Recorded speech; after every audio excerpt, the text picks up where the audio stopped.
Hey guys! Lady Pelvic here to bring you a review on Rodea the Sky Soldier for the Nintendo Wii U. Now, I would consider this game a hidden gem considering not many people know about it, and I know how much you guys love me and my hidden gems, so here we go! As mentioned before, this game is on the Wii U, but it's also for the Wii and the Nintendo 3DS. Now, while this game is essentially a spiritual successor to Nights into Dreams, I see it more of like a Sonic the Hedgehog plus Nights into Dreams love child. For this review, I played it both on the Wii and the Wii U. I played it all the way through on the Wii and only a few levels on the Wii U, just so I could speak about the differences. And because the Wii U is a port for the 3DS, I pretty much played the 3DS version too. Now it's important to know for this review that the Wii version of this game is Yuji Naka, the former Sonic Team president and the original creator of this game's original vision. The Wii version is how it was supposed to be, how he wanted it to be. So that's why I decided to play the Wii version over the Wii U version. They also made it for the 3DS, but Kadokawa Games, the publisher, took their sweet time, and by the time they had it ready, the Wii U was hot and booming, so they made it for the Wii U as well.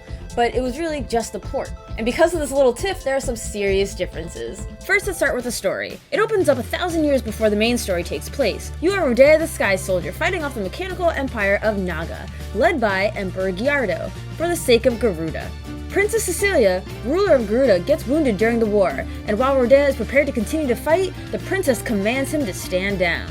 She holds the key of time, and for the sake of Garuda, she splits it between her and Rodea, and begs him to keep it safe.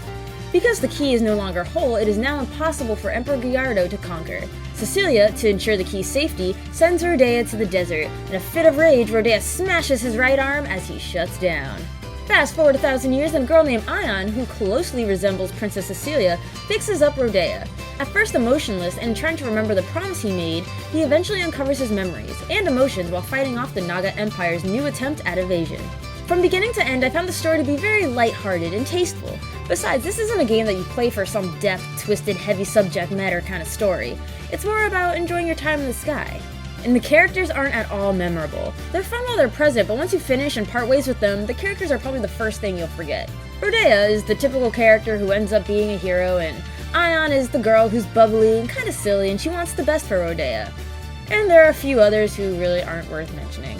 The only person who's worth remembering is Rodea, and that's because it's, well, in the title. Even still, he's not some star character. The gameplay for the Wii and the Wii U are very different. The Wii, it's point, click, and fly. Flying is the biggest element in this game. Yuji Naka wanted you in the air as much as possible, and one way they forced you to stay in the air was, well, making the walking controls awful and super uncomfortable. Plus, with all the fun stuff in the sky, this game pretty much gave you little to no reason to ever land. As you get to the later levels, you'll need to move fast as not to run into harmful things. You gain a power-up that sticks with you throughout the level until you get hit. Then your, for lack of better words, power level decreases. It's like Mario with the power to large Mario to tiny Mario. Same thing with Rodea. Full power Rodea, aka 3-hit Rodea, was awesome. He did more damage. 2-hit Rodea was still fine because he could fly fast and for longer distances.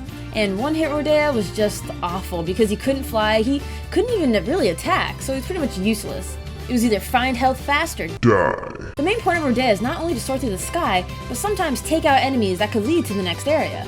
Honestly, the vibe I got from the gameplay is just as fun and as lighthearted as the story. Now make no mistake, it gets challenging obviously as you progress, like any game, and especially if you're attempting to collect all the coins which boost your score at the end of every level. The Wii version also had side-scrolling bonus challenge rooms, which the Wii U version severely lacked. There were also different aspects to levels. Sometimes you had to get out of a confined area within a certain time or collect items, all while enemies became more dangerous. Oh yeah, and the Wii version had some kind of multiplayer function. It was in the game somewhere. Next, the Wii U version, there's no power-up system. You just have a health bar and power-up items are permanent. I really wasn't a fan of this. I kind of enjoyed the 3-hit system that came with the original Wii version. One thing I did like that the Wii U version had was upgrades. You got materials so you could strengthen your attack, your hit points, and so on. I admit, I'm just a sucker for upgrades. The bosses in this game are pretty darn easy. It isn't until the second to last boss and the final boss that the game really tests your skills. However, what made the boss battles hard were the really difficult camera angles. You had to hold your Wiimote to the left or right, and the camera slowly turned. It often led you to get hit because you couldn't properly view your surroundings. The only way to really avoid things was to spastically fly around, hoping you didn't get hit until you got your bearings back. Sadly, it was a frequent problem. The Wii U version, on the other hand, you use the analog stick to move your cursor rather than to point and click. And how I hated it. Both methods were pretty awkward at first, but the point and click quickly became more natural and easier to maneuver. Although controlling Rodea on the ground in the Wii U version is so much easier, this, sadly, doesn't amount to much, since the game encourages you to stay skyward. Also, Katakawa Games thought for some reason it'd be a brilliant idea to add a flight meter to the Wii U version. What this means is Rodea can only stay in the sky for a limited time before having to fall and touch the ground to recharge, while the Wii's version of Rodea says if you could fly to the marker, then you could stay airborne. Also gotta mention the hardcore Sonic vibes. If you haven't noticed already, the ridiculous similarities to Sonic, the light speed dashes, or how the containers look, is a touching throwback, made me smile to the good old days of Sonic Adventure. The graphics are one of the bigger differences between the Wii and the Wii U version. The Wii version, the graphics are colorful, bright, and loud, while the Wii U version, not so much. On the Wii U, it's dark, bleak, and dreary looking. I have to say I enjoyed the Wii version's colorful stance because it seemed to fit the game. And the art design I love so much, the fun and quirky looking characters, and the level design was wonderful. It was primarily open and spacious to accommodate Rodea in flight. Very little times did I feel confined. And finally, the music. Probably one of the better things about this game. Lighthearted and whimsical tunes blared as you soar the skies, and it was nice, joyous, relaxing. The best way to describe it is if you had the ability to fly and you were just casually flying, this is what you would listen to. The music for different levels never became stale, and if anything, it became more magical. That's why my favorite track is the final world music, called The Face Reality. Because even when you're in a darker world, the music still makes the experience high-spirited.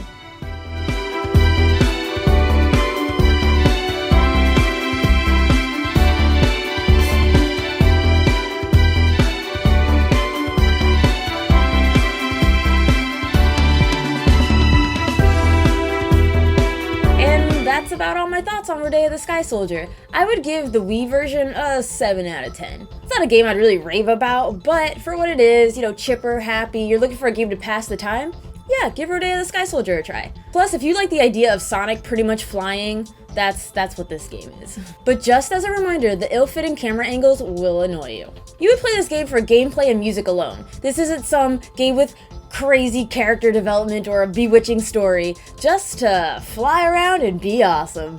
Alrighty, the top box is more of my review, so if you enjoyed this one, be sure to check it out.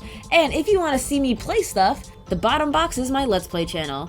Just finished Life is Strange, and I'm not entirely sure what I'm gonna play next. I want to play We Happy Few, but people are telling me about Inside, so I don't know what I'm doing with my life yet.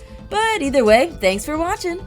I have been forgetting to do these lately, but question time. So what did you guys think of Sonic Mania? Personally, okay, unpopular opinion time. After enduring the cringe fest that was the Sonic Party, if you guys didn't see it, go watch it. It was... I was honestly just gonna make a video about the Sonic Cringe Fest thing, just because it was so awkward. And I can't believe out of all the music they decided to remix was the Chow Garden music. Like, don't get me wrong, I love the Chow Garden, I love Chows, but out of all the music that Sonic has provided us, Sonic has some of the best soundtracks in the video game history. How do you choose Chow Garden music to remix? Chow Garden, when there's Chemical Plant, when there's Sky Sanctuary. I just didn't get that. I was so frustrated. And then when they're like, everybody move or everybody dance, there was like one person, there's always that one guy in the crowd who's like, yeah, I'm into this. And everyone else is just kind of like, so cringe.